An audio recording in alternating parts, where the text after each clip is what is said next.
Hi, Rabbi. Good evening, everyone. And wishing everybody a good week. I hope you all are well. And we are looking at one of the more, I particularly like this commentary this evening on this week's Torah reading on Mishpatim, because it illustrates this question of whether or not things happen in order in the Torah, and how we could go so crazy as to say, maybe they don't. Maybe the order in the Torah is not the order in the way things happen, and why we would argue that. So we're going to look at some commentary on that tonight. And with that, we'll start off with our blessing.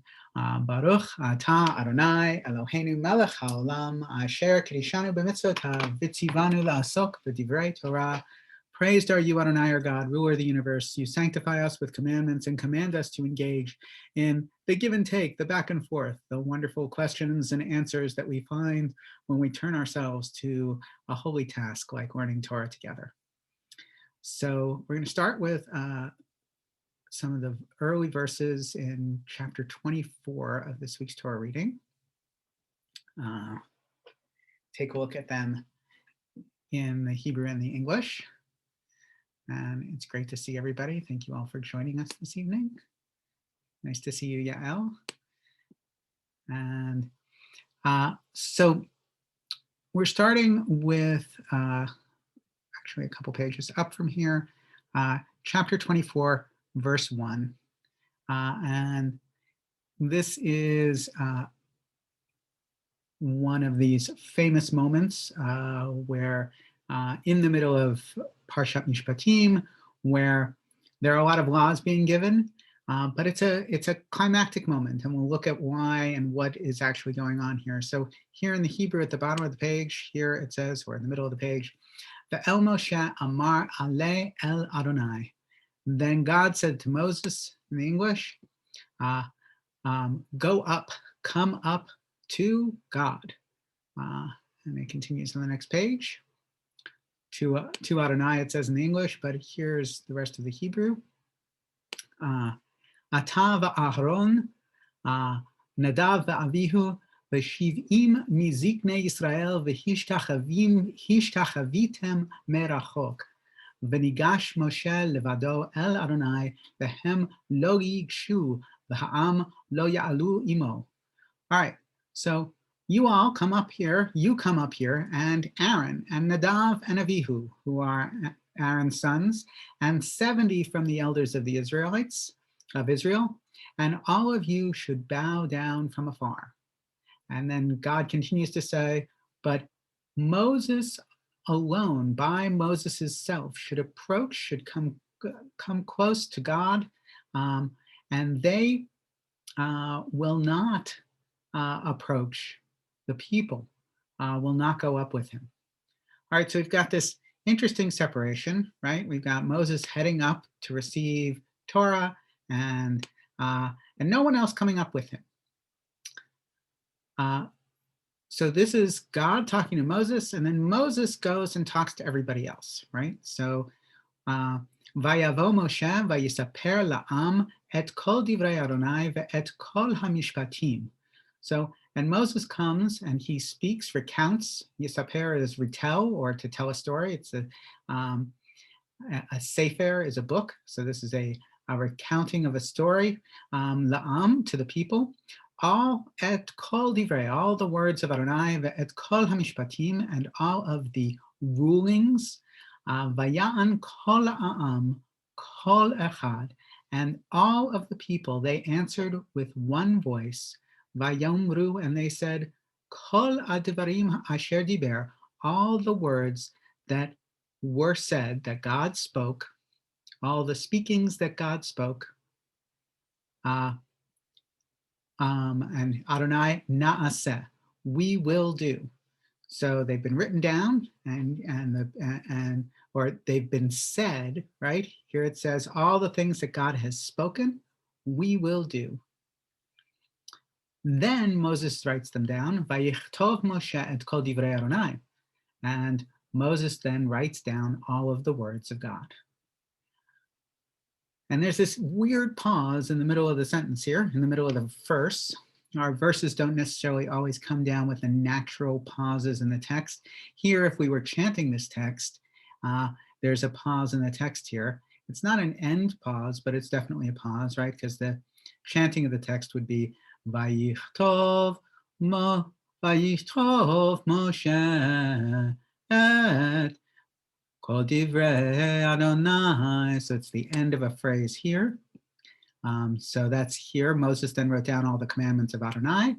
And then it begins the next day on the next line here. That line break is, of course, not in the Torah itself, but it's in our text here. Vayashkem baboker, and he got up early in the morning. Vayaven mizbeach tachat ha'ar, and he built an altar under the mountain. Ushtemesrei matzava lishenim asar shivte Yisrael, and 12 pillars, big rocks for the 12 of the tribes of Israel. Vayishlach et na'arei b'nei Yisrael, and he sent the youths of the Israelites, of the descendants of the Israelites, vayaleh olot, and they brought up offerings, or they offered offerings. The olot are these burnt offerings, right? That's how they're translated here, but it's really sending up offerings. Vayizbechu zvachim, and they sacrificed sacrifices. Shalamim ladonai parim, well-being offerings. These are a certain type of offerings, the completion offerings for Adonai. And what were they? They were parim. They were bulls. Vayikach Moshe chatzi hadam vayasem ba'aganot, and Moses took part of the blood, or half the blood, and he placed it in basins. V'chatzi hadam zarak al hamizbeach, and the rest of the blood, the other half of the blood, he dashed, is how it's translated, but he threw it on the altar. So we've got like a lot of details on sacrifices here that we didn't, already. And there's the altar from the previous page. And our last two verses for our start here, Vayikach Sefer HaBrit. And then he took the Sefer HaBrit, the book of the covenant, Vayikra b'oznei ha'am, and he read it into the ears of the people. Vayomru kol asher diber Adonai na'aseh v'nishma, and they said, everything which God says, we will do and we will listen. This is this very famous phrase, right? Na'aseh v'nishma. Here in this translation, all that Adonai has spoken, we will faithfully do. Thank you, Yael. And my chanting, I don't know if it's that beautiful, but but the OJPS translation, the older translation here, is better on this side. All that Adonai has spoken, we will do and obey. But of course, Na'aseh v'nishma is we will do and we will hear. We will do and we will hearken. The Shema is to listen, to obey. So we've got all of that going on here. Famously, we say, with regard to this verse, we will do and we will hear, that somehow the Israelites understood that doing preceded understanding or obeying. And so that's going to be a key to our looking at things tonight. And then, Vayikach Moshe et Adam vayizrok al ha'am. And then Moses takes the blood and he dashes it over the people. He throws it on the people. Vayomer, and he says, Hine dam habrit, here is the blood of the covenant, Asher karat Adonai imachem, which God has cut with all of you, al kol hadivarim ha'ela, with about or on all of these words. So here is this high point. I mean, it's really like this climactic moment of covenantal creation here. Yes, Bob asks a good question. Did he just sprinkle it on the elders and Aaron, and all those who were with him, or on all the people? Well, he has a lot of blood to throw if he needs to get all 600,000 of them, right? It seems a little gross, but I think you're right. It's probably the people closest to him. But this moment of karet habrit, the covenant, the cutting of the covenant. And of course, brit has multiple meanings in Hebrew. It is not just the covenant of the words, the commandments, the Torah itself, but also, of course, the covenant of circumcision. So brit milah is the covenant of circumcision, and there is blood involved in that. So there's a lot of symbolism going on here. There's this moment of God speaking to Moses, Moses writing a book, Moses taking the book and reading it to everybody, and everybody saying we're going to do it. There's a lot of affirmative agreeing going on. Now, what's interesting, and what Aviva Gottlieb-Zornberg is going to throw us into here in her commentary on Mishpatim is, and this is the last part of our of Mishpatim. This is really the end of this week's reading.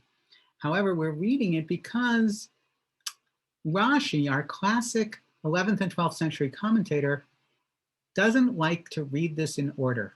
He says this happens at a different time, this happens out of order. And we're going to look at how he can come up with this sort of strained reading as an important way to read. And what I'm offering us all as we enter into this, because there's an interesting argument going on here. We want to read Torah, in my mind, to learn from what the Torah is trying to teach us, as opposed to affirming what we already think. Right? We come here as students and learners who are trying to say, okay, the Torah has a lesson. If I knew the lesson already, I wouldn't need the Torah. If I knew what it's all teaching, if I'm only coming here to confirm my principles, then there's no learning going on. And we, as students, look at our sages before us saying, we hope our sages do the same. And here we are going to see the outlines of an argument between Rashi and Nachmanides, who comes 100 years later in the 13th century, about whether or not we get to read the Torah out of order for the sake of the message that we want to convey.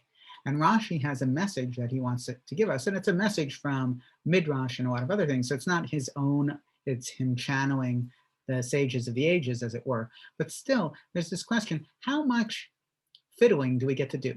And for what purpose? And is it reasonable? So, Aviva, any questions before we proceed? I realize I just dove right in and took on 8 verses of Torah without commentary very quickly. But all right, so before Revelation, the book of the covenant. Rabbi, I don't want to take you off track here. No, there is no track. There's only Torah. Okay, well, so especially during the high holidays, you look at the prayer book and you see the detail of the sacrifices. I mean, it's so descriptive of what kind of animal and how many and this and that. But I've been fascinated lately with biblical archaeology, just archaeology in general. And sacrifices were a thing, in lots of cultures back in the day. I mean, Egyptians did sacrifices, Greeks and Romans. And I'm not sure if I'm choosing the right word here, but it's not ethnocentrism. But when you put it all in the Jewish context, you kind of like want to forget about all the other cultures that did sacrifices as well. And in reading all of this, it's almost to me, and I don't want to, for lack of a better way of putting it, it's like when you go to a film, you've got to suspend belief and like accept what's there. Because if you start questioning, and how did that happen?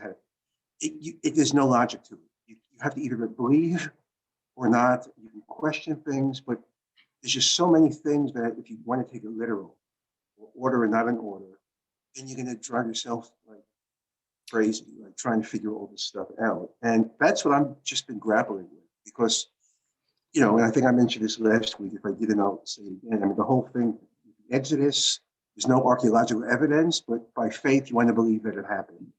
And there's no evidence that it didn't happen, but they haven't found any remnants in the desert for all that time. So, and then the other, yeah. So we don't have to have literal truth to have historical truth to have truth.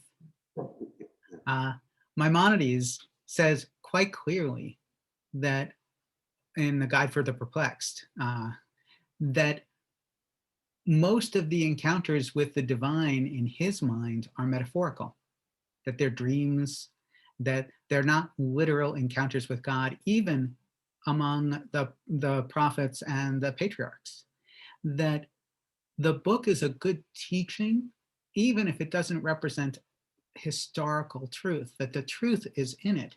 Now, how we communicate the truth is always interesting. We're not, when we enter into this, and I can see the fine line here, there's this driving force, especially in the last 200 years, to try to figure out what the text is really telling us, as if there is a kernel of discernible, crystal clear truth within it. This, I would offer to you, is not what we're trying to do. What we're trying to do is help us enter into a good teaching from the text. And so there is what the text is trying to say, and there is what we learn from it. There is what the text is trying to say in the voices of the people who wrote it, and there's what the text has been telling Jews for 3,000 years as we interpret it. And that conversation is really the interesting part here, because we're not going to argue whether or not Rashi had a good point of view. We accept that Rashi had a good point of view. That's a given. We're not going to argue whether or not Nachmanides had a good point of view. We accept that Nachmanides had a good point of view. That's a given, but they don't always agree. In fact, one of the whole points of the dialogue is that, of the conversation, because it's many more perspectives than dialogue, is that the Torah provides us the food for generations of conversations, and that those conversations aren't going to distill some elixir of pure Torah. What they are going to give us, though, is a lot of different flavors, and we're going to figure out which of them are best for us. I'm not an Orthodox rabbi. I'm not a scriptural literalist. It doesn't mean I don't respect and love those who take that perspective. Rather, I think we need to open up the many valid and authentic ways of living with Torah as a teaching. And so you're right. There's no archaeological evidence for the Exodus. So what does it teach us? It teaches us about how to overcome oppression. It teaches us that that tyranny is bad and that we don't seek revenge. It teaches us that we should not oppress the stranger because we were strangers in Egypt. It teaches us that the forming of a people happens in the wilderness on our own, sampling how we come into covenant with God and with each other, how we apply a good teaching, and how we can come up with a great teaching, but still putting it into play is an experimental model. So the Exodus narrative is first and foremost a teaching for us to be a people. And the 5 books of Moses themselves, as a legal model, serve us as an example that says, okay, Yael says it teaches us that God guides and protects us night and day. Absolutely. Although sometimes we don't feel it. And the framework itself is a wilderness model. We are not a promised land people. The book ends before we get there. The 5 books of Moses, which are the ones we read over and over again, I mean, we read Joshua and we read Judges and we read the subsequent books, but we are focused on the journey, not on the destination. And in that journey, we argue with each other, we argue with God, God changes God's opinion, Moses changes Moses' opinion. It's a progressive legal model. But the revelations at Sinai sort of wiped out all the things that one would read about, like what happened before, who one sleeps with, and all of that kind of thing. So after Sinai, there's some morality changes or ethical changes as well, right? That didn't exist before. That's sort of like water under the bridge. It's history. But after Sinai, there are things that are more set forth in terms of how we should live our lives and who can do what. Well, we're gonna approach that right now. Okay. So I have one last question, and I'll be quiet and go back. No, please. This is great. So I'm just curious what your thought is. Again, realizing the times that this happened, whoever wrote it, right? But it's, thousands of years old. Society was a lot different than in terms of the male role and the women's role and all of that. In fact, from what I've read from the biblical archaeology point, women were pretty powerful because they're the ones that got together, were grinding the wheat, which took a lot of time and it was monotonous, but they were together and they had lots of power. But I'm just curious about when you try to impose like 21st century values in biblical times. And I know there's a lot of thought. I've seen a lot of conferences where it's like feminism in biblical times and so on. So I'm just wondering, like, do you put yourself in the context of the times or try to bring your perspective? So first, one of the things that's really interesting, Steve, is depending upon who's reading, we end up with different outcomes. So I will throw a question out to you and we can look at it another time. In the chapter where Rebecca is introduced, she behaves with a certain degree of agency. And she is referred to in the biblical text as a young man 5 times in a row. Now, the difference between young man and young woman in biblical Hebrew is not like the dropping of a vowel in the middle. It's the dropping of a letter at the end of the word. We have a very, I would say, Victorian understanding of the roles of men and women. And it would be perhaps hubris to expect that our idea of the way women and men work was the way they worked in biblical times. I would put forward that the roles of women and men in the time at which the Bible were written are just as mysterious to us as almost everything else the ancients thought.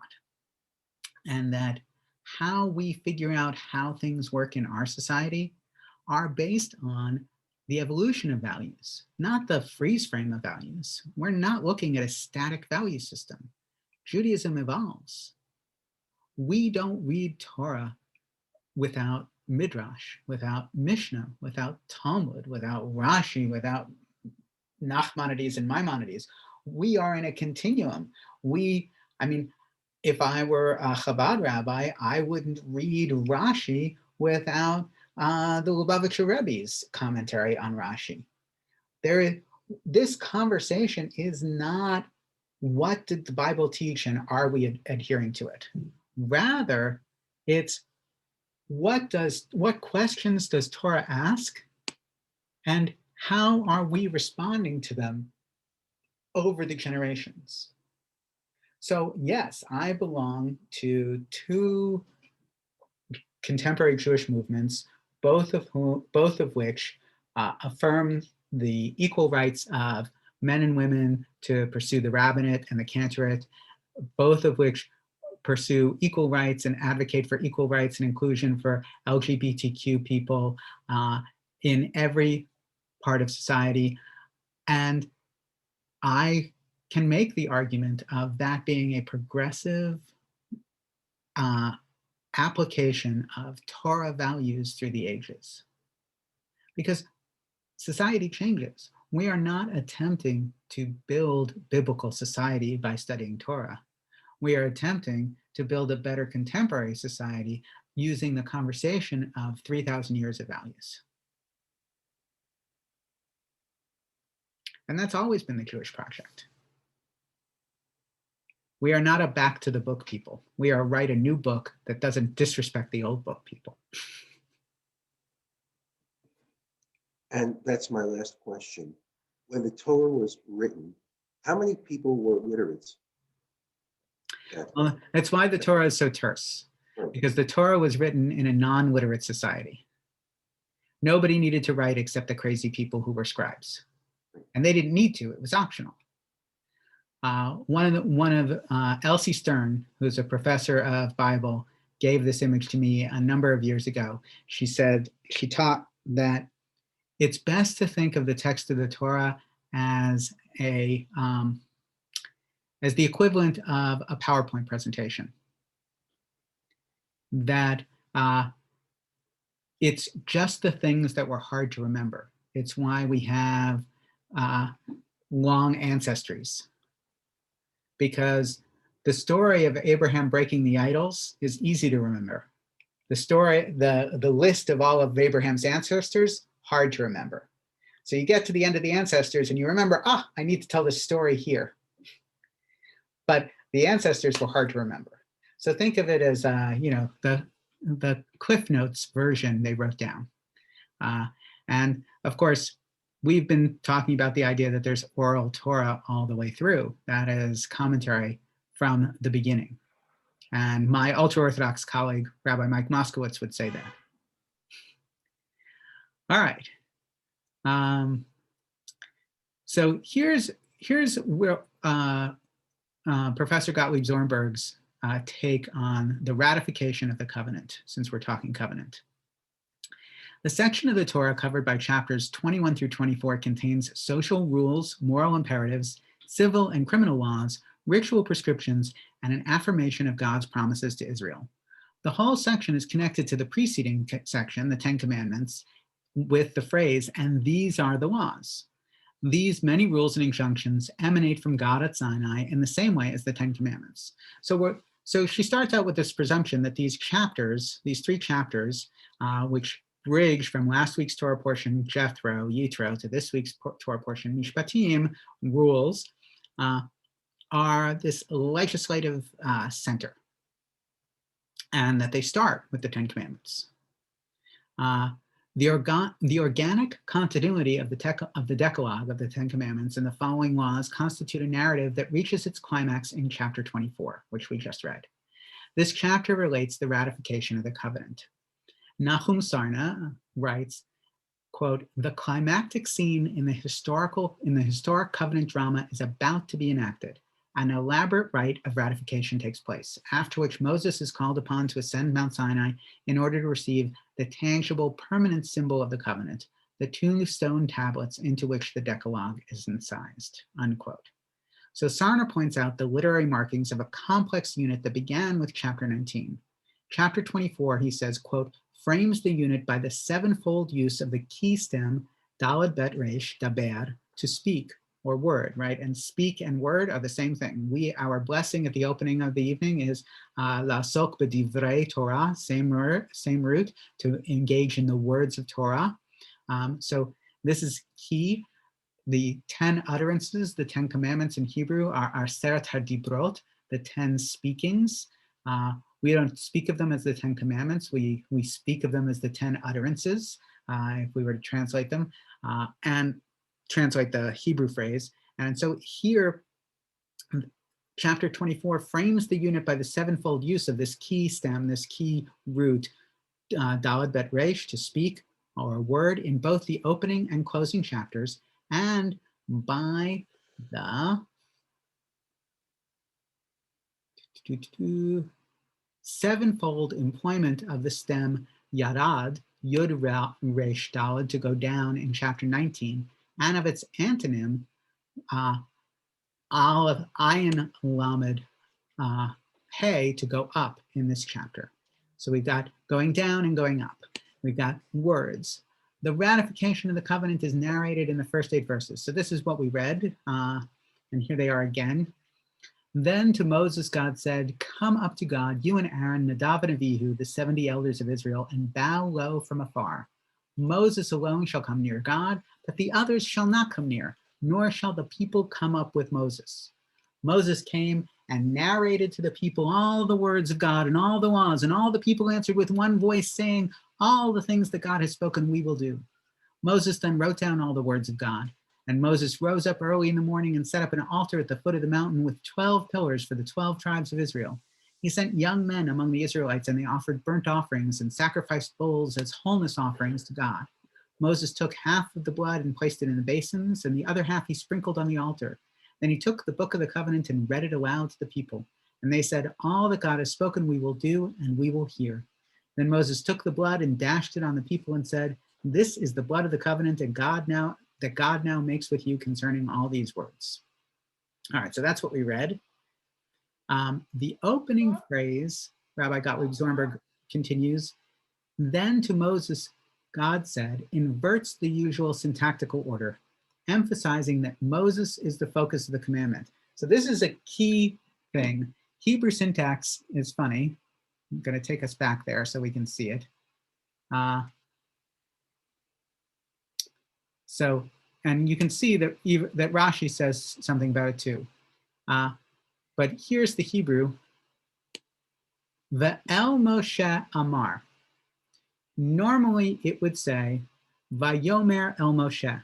And God said to Moses. But here it says in the funniest of ways, and to Moses, God said. Yes, it's strange, Yael, right?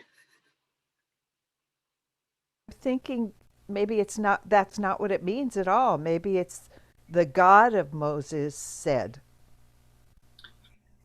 Oh, well, that's very interesting. So Yael is making a play on words here. The opening word here can be read two different ways. It can be read as our translators have read it as directional and to, or it can be read as a shortening of the phrase Elohim, El meaning God. And so it could be read, the God of Moses said. Yeah. Very interesting. Nice. Either way, it is a strange thing, because even if that were the case, it would be placing the subject in front of the verb, and normally we would have the verb with the vav first. So either way, syntactically, this is strange. This is not our normal format for this, and so our commentators are going to have stuff to say about that.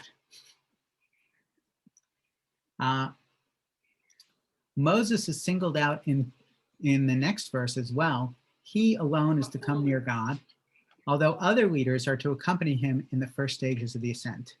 It is Moses too who then narrates Vayisaper to the people all the words of God and all the laws. So we've got all this stuff going on, and it's very Moses focused. All the more so in Yael's reading, if it is the God of Moses, even more so. At this stage, Moses is obeying God's earlier injunction.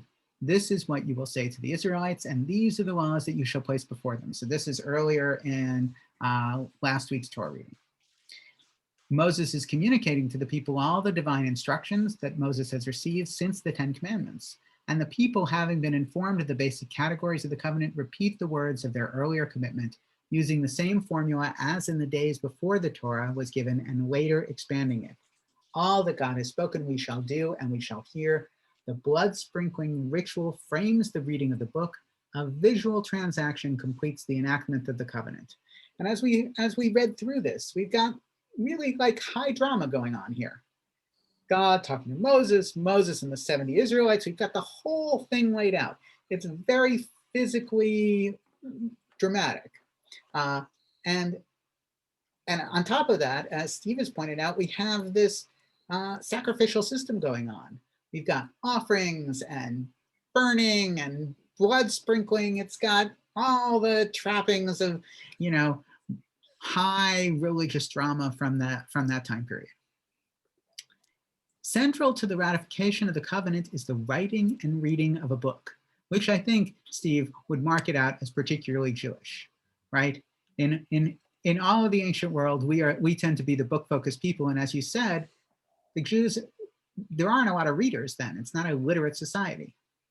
Sarna points out that the commitment to writing was an essential part of the ratification process of treaties in the ancient Near East, and that a similar public reading with popular assent took place in the days of King Josiah. These were necessary elements of the ratification process. Interestingly, some Hittite treaty texts require periodic public recital of the terms of the pact before the vassal and his people. So here, Steve, is where you have the intersection between we've written something down, but it's not official until we've read it out loud in front of everybody. And not only that, we have to have public reiterations of what has been written down, because if we don't, then how do we know it is what it says? Right? Because again, it's not like the Gettysburg Address inscribed in the Lincoln Memorial where all of us can go and see and read it. It's not even like the 10 Commandments, according to some people, put up in courthouses, even though we don't agree on which 10 Commandments they are. It's another story for another time, because nobody reads them. It's not even like the 10 Commandments put up over the Ark in a synagogue. They have to be read out loud because nobody knows what they say. So maybe it is more like the 10 Commandments written in Hebrew in synagogues because only a few people know what they say. Rabbi, could you please mute everyone to avoid the background noise? Sure. Thank you. Sarna also publicly suggests that the people's original formula of consent is expanded from we shall do to we shall do and we shall hear, since this is their last act of public participation in the covenant. Abarbanel adds a nuance to the people's assent. After committing themselves the previous day, we shall do, they have had the night to consider the implications of their assent. Despite the many laws and rulings they have now been taught, they do not renege on their original commitment. On the contrary, they declare themselves willing to hear more if God has further instructions for them. So there's this, again, a lot of formal agreeing going on. The narrative continues with Moses fulfilling the divine command and ascending the mountain once again, this time to receive the tablets of stone. His prolonged stay at the summit will then precipitate the people's betrayal of the covenant, the crisis of the golden calf, which we'll talk about next week, which again raises some issues of what happens in order. So here's where we get to Rashi's big question. And I don't know how far we'll get tonight, but it goes back to this question of how do we read text? So Rashi's version is chronology recast. This narrative of events following the 10 Commandments is the subject of a radical rereading by Rashi, basing his commentary on Mechilta, which is an early medieval midrash, so written down probably in the 6th century CE, but probably from a much earlier source, but all of our midrash don't get written down until around the end of the Talmudic period. Rashi recasts the chronology of events. His claim is essentially that the part that we read, chapter Exodus 24, 1 through 12, the section that Sarna calls the ratification of the covenant, is an account of events preceding the 10 Commandments. So the 10 Commandments come in last week's Torah reading. After the part that we talked about with Jethro, there is the giving the 10 Commandments. And so in chapter 20, and here, Rashi, right? This is not some radical guy. This is Rashi, medieval scholar, living from from the middle of the 11th century to the early 12th century, from the 1000s until the early 1100s, lives through the First Crusade, the most important Torah commentator. He says, no, this is out of order. Now to Moses, he said, this is Rashi's commentary on this opening bit. This section was given before the 10 Commandments. On the 4th of Sivan, Moses was told, come up to God. Then God said, come to me up on the mountain after the 10 Commandments on chapter 24, 12. So here, Rashi is taking these verses and putting them a whole chapter, 3 chapters before.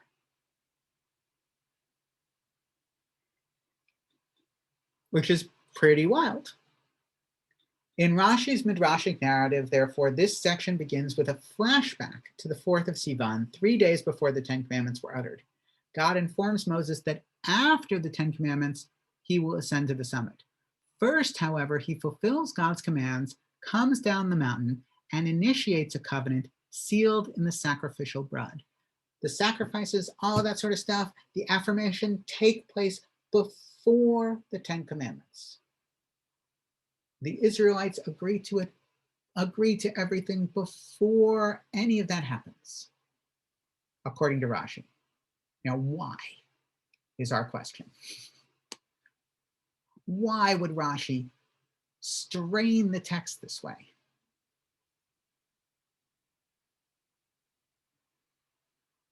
Only after this are the 10 Commandments given, and Moses then reascends the mountain. Strikingly, in this version of the narrative, the 10 Commandments are obscured. As Rashi frames events, they are the invisible pivot that gives order to the before and after of time.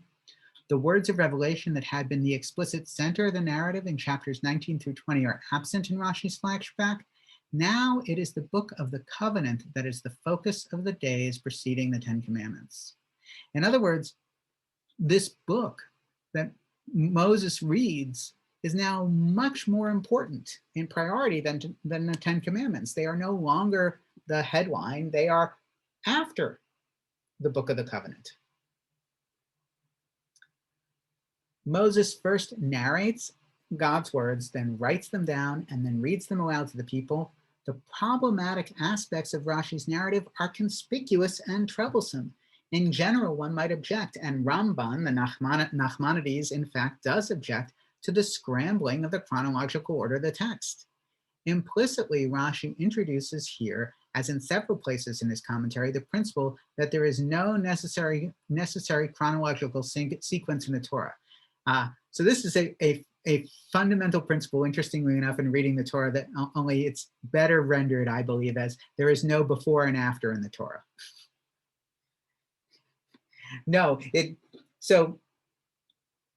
And this comes up a lot, especially in the Exodus narrative, because it's going to come up in the next couple of weeks in particular.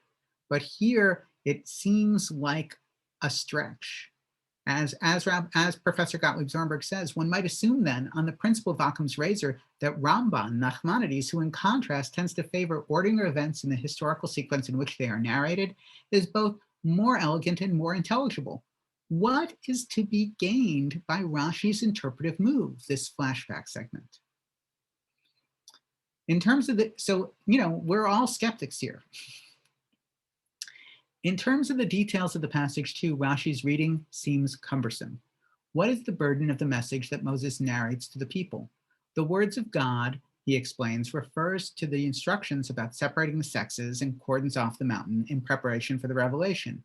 In other words, this verse in 24:3 overlaps the account in 1915, but in this flashback narrative, what could be the meaning of the laws that Moses relates? The obvious reference to the laws of Sinai that followed the 10 Commandments is ruled out by Rashi's chronology. Clearly, before Revelation, these laws cannot have been communicated to the people. So here the question is, what's the stuff in the Book of the Covenant? If the Book of the Covenant comes before all the other laws have been given, what's Rashi telling us that Moses is reading? Yes, Yael. It's a ketubah. It's a ketubah. It's wonderful. It's I love it. Before the unfolding of the marriage. It's when the couple makes the commitment, yes, I will. And Sev and Ishma, you don't know how the marriage is going to unfold, but you're all in. And I think that's why Rashi did this inversion. It's not that God gave a certain qualifications and that the Am Israel said, you know what, those are okay with us. They said a priori, we're in the brit with you, and it's just like a ketubah. It's wonderful. So for those of you who don't know, a ketubah is a Jewish marriage contract. The Jewish marriage contract often predates the marriage. Historically, it is a betrothal document. Today, of course, we tend to do it right before a wedding ceremony, but historically it was done often long before. Here, however, I think it's beautiful. Often we identify the Sinai experience as a wedding between the people of Israel and God. And so here you've got the ketubah signing, as it were, takes place, or the affirmation of the ketubah takes place right before the wedding ceremony. Beautiful. Rashi, believe it or not, Yael, has a slightly different idea, but it's not too different. I think it fits in with what you're talking about. Rashi says, this refers to the 7 Noahite laws and to Shabbat and the honoring of father and mother and the red heifer and other laws that were given to them at Marah. So these are the laws that were given prior to Sinai, and not unlike what Yael, you just talked about, they are the prenuptial. Mm-hmm. This is the agreement that takes place before the wedding. The obvious and elegant reference to Mishpatim, the laws of Sinai, is set aside in favor of laws read by tradition into fissures in the text. That is, the 7 Noahite laws and the laws given at Marah are not even explicit. They are the subject of oral interpretations and nuances in the text. The laws of Marah, are, for instance, arise from an enigmatic expression in Exodus chapter 15, where it says, there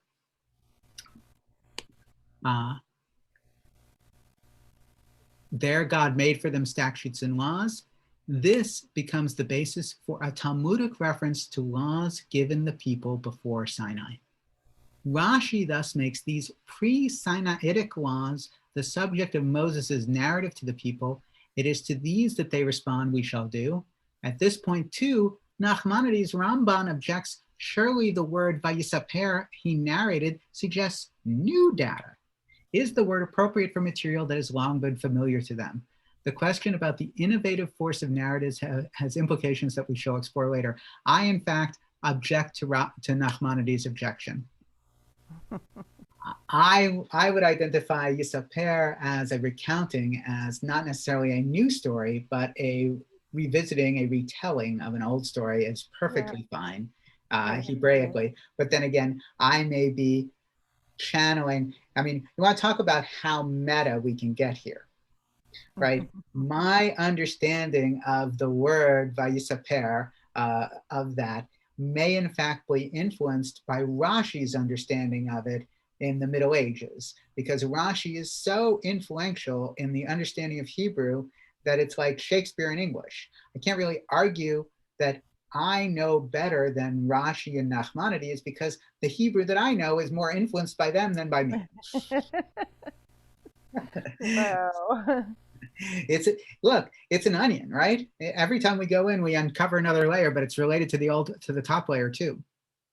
But this idea that Rashi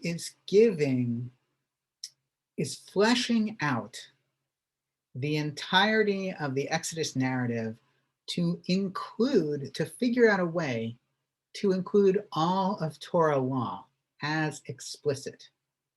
In other words, Rashi's need, his homiletical need, his interpretive need, is he has a body of law that he views as wholly integrated and wholly interreliant and interrelated. From Rashi's perspective, and this is some background on Rashi that not everybody may know, there is a grand unified theory of Torah.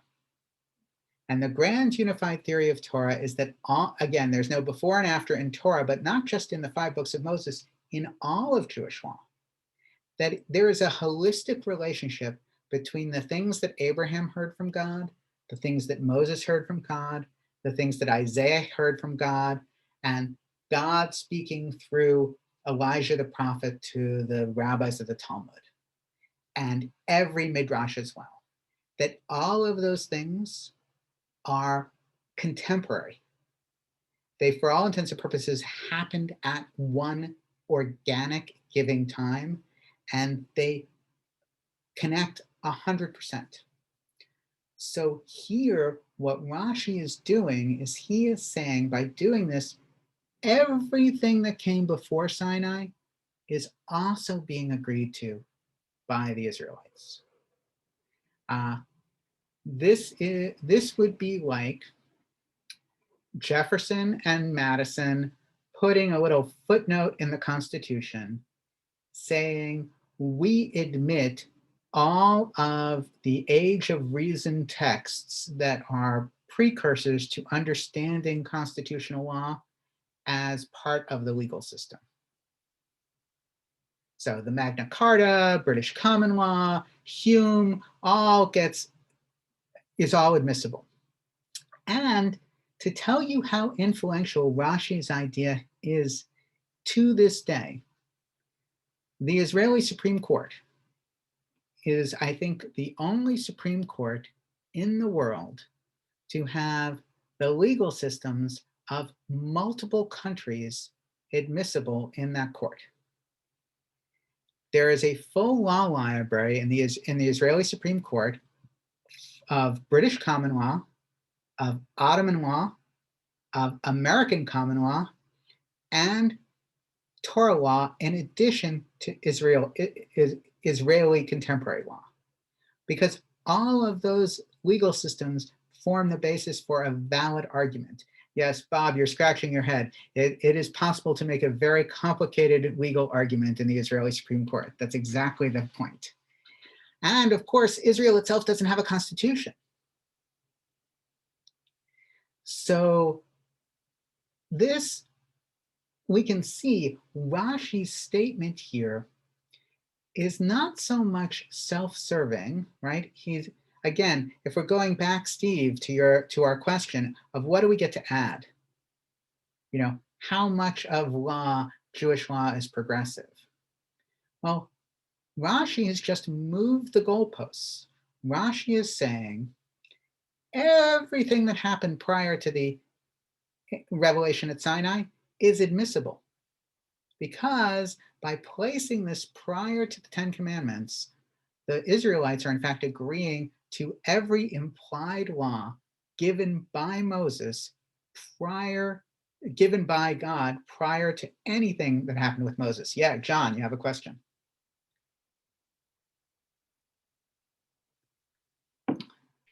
Is that necessarily something to be proud of as far as practical modern law? I mean, it brings to mind cafeteria Catholicism, where you can kind of pick and choose from amongst interpretations and statutes according to your design. And that it just seems incredibly, if you've got 5 different bodies of law, that's 5 dimensions of complexity. Why would that be a point of pride? It almost seems prohibitively archaic. So here's the funny thing. What's the purpose of law? The purpose of law, in my mind, I'm going to answer my rhetorical question, is to create a society that upholds fairness, to resolve disputes in a way that make things better and have people work out better. So society is a communal project, and we enforce the requirements of the community via law. And we need law when we can't enforce informal rules by family mores and traditions, right? As soon as the family system is too big where people won't trust one parent's word as law, we need law. We need a written documentation of the rules. The expansive nature of Jewish law is that we don't necessarily have the right answer yet. We are constantly trying to figure out how to apply a more fair, a more just, a more compassionate system. And it's an experimental model. The laboratory is life. And as we go through it, we continue to amend the law. We have that model in Torah itself, right? The model comes much later in the book of Numbers when the daughters of Zelophehad challenge inheritance law and get it changed. So they challenge the inheritance rules that that only men can inherit, and that they actually get inheritance rights for women in the book of Numbers from God. God changes divine law and in response to a protest by people, because there is no such thing as eternally binding law. Every rule has an exception. How in the world do they know what law applies to what cases, and how long do those trials last? Months for a traffic ticket dispute? So and just to reel in the expansiveness of the Israeli legal system, for someone to admit Ottoman law or American law in an Israeli Supreme Court system case, in a trial, one has to make the case to admit that law, right? If there's an existing Israeli law that doesn't need interpretation, no one's going to admit other outside legal ramifications for it. The issue is for principles that have yet to be decided by Israeli law. Remember that Israel is a young country. Its laws just started in 1948. So therefore, and again, it doesn't have a constitution. It has a couple of basic laws. So the Israeli legal system has been pieced together. They never agreed upon or wrote a constitution. So therefore, they're using these outside legal sources for the sake of establishing principles, and then the Supreme Court gets to decide whether or not they're admissible. But you're not doing that in the lower court system. It's only in the Supreme Court.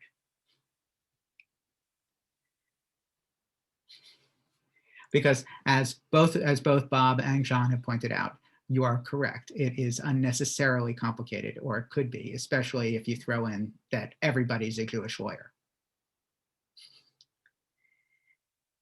Yeah, I was thinking of pointing that out, but that's okay. Herzl's dream is, is accomplished. All the criminals are Jewish, the police are Jewish, the DA and the public defender are all Jewish, and the judge is Jewish, and it just means the argument is just, with more gesticulating and more yelling. So.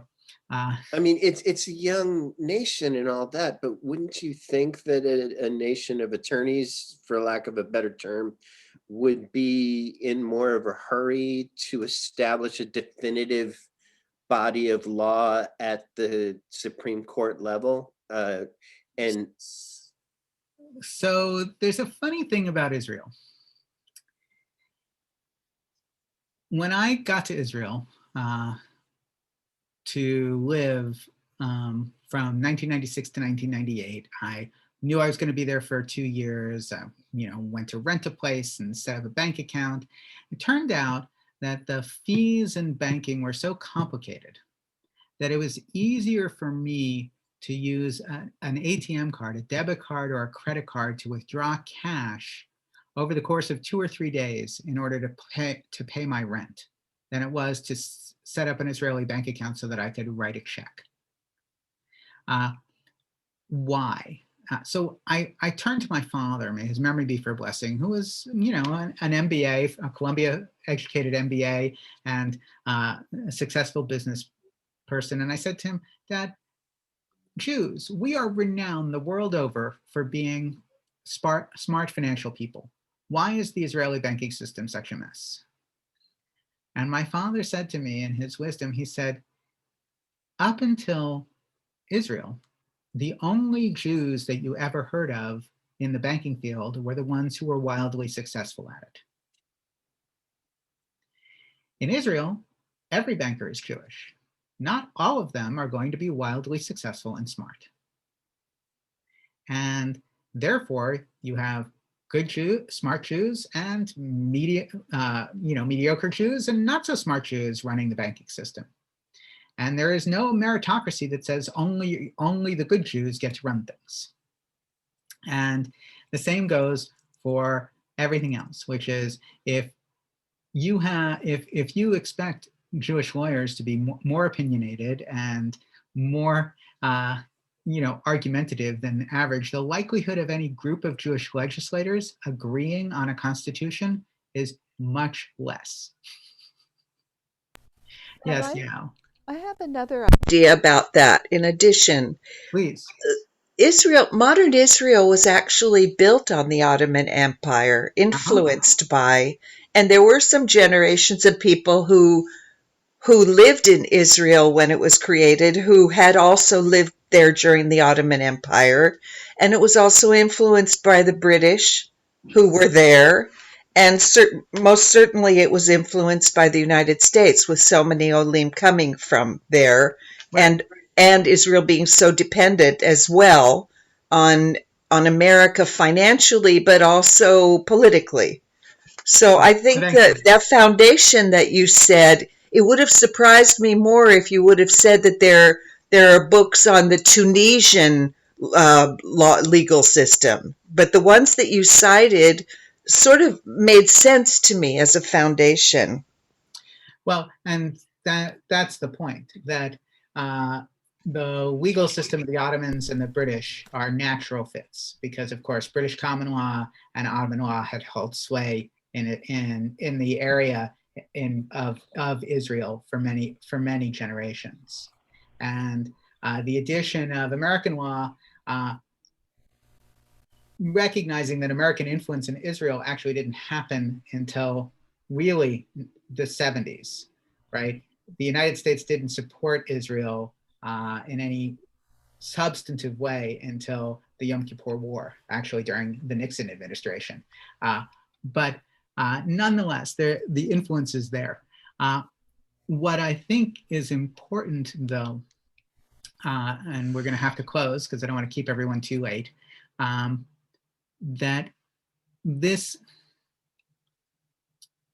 we interact with Torah for a variety of reasons. And when we come to it understanding, so we don't get why Rashi wants to move this text until we understand that Rashi is attempting to support this global view of law and Judaism and Torah and Midrash as a unified system. And so he has to do that. Nachmanides, Ramban, is post-Maimonides. He's influenced by the Muslim world and is much more comfortable with what we might call a liberal arts understanding of historicity. That is to say, he's comfortable with the idea that books come in order and that they don't have to have everything in each of them, that they're a building progressive idea. And this is a distinction at this time between the way Rashi in the Catholic world is reading and Nachmanides and Maimonides in the world that is influenced by Islam and liberal arts education is reading, because those North Africans and Spanish scholars have all of Greek learning and all of this cosmopolitan world, and the Catholic world is much more closed off. And we are influenced by the places we live, by the ideas we absorb, by what we identify as normal wherever we are. And that influences how we utilize the tools of Judaism over time. And this idea that we are the first people as moderns to look out there and say, well, Judaism is good for this, but this other idea is also useful. No, we are inheritors of a tradition of Jews who have always looked and said, this Greek idea is good. This Aristotelian idea, this Platonic idea, this Muslim idea, these different scientific, mathematical, logical ideas make sense, and therefore we ought to use them. We are a people who have always lived at the intersection between Jewish teaching and other teachings and said, hey, this other teaching looks good too. Remember, this giving of law is influenced by the idea of Hammurabi's code. a Babylonian king who made a covenant between the king and the people. And our covenant is between God and the people. We got the king out of the way.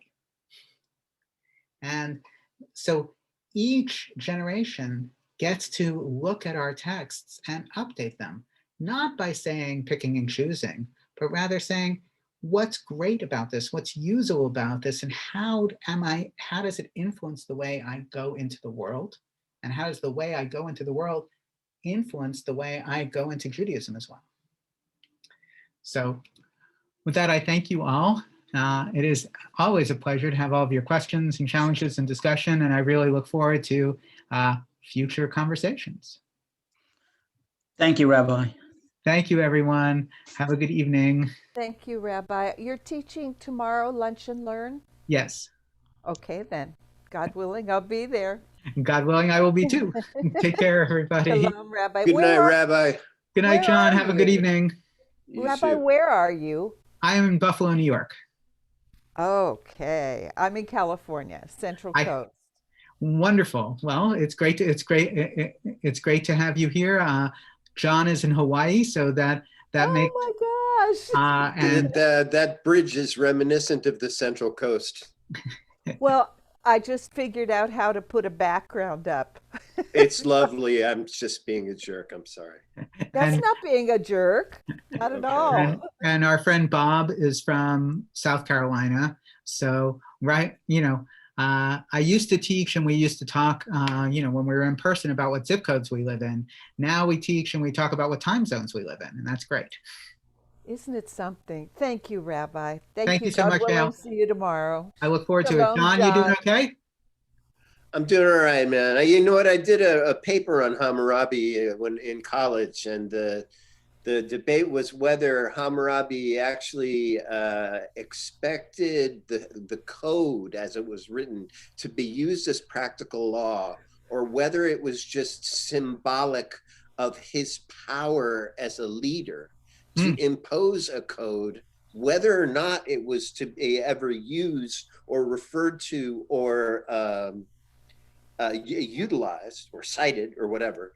And so I was about to bring up Hammurabi relative to the discussion, but then its relevance kind of slips. But then you brought it up, and I was really thrilled. So, Well, something for you to think about. Now, granted, that was the musings of an undergraduate. So what do we care, But the musings of an undergraduate are sometimes the last time we thought of these things, right? Yeah. It certainly was for me. You know what, John? I would watch a weekly show that was called The Musings of an Undergraduate. Is that I right? think you can build a real long series on that. Good night, Rabbi. Shalom. Good night, everybody. John, have a good dinner. Night. Be You too, healthy. bye. You Bye. too. Pleasure.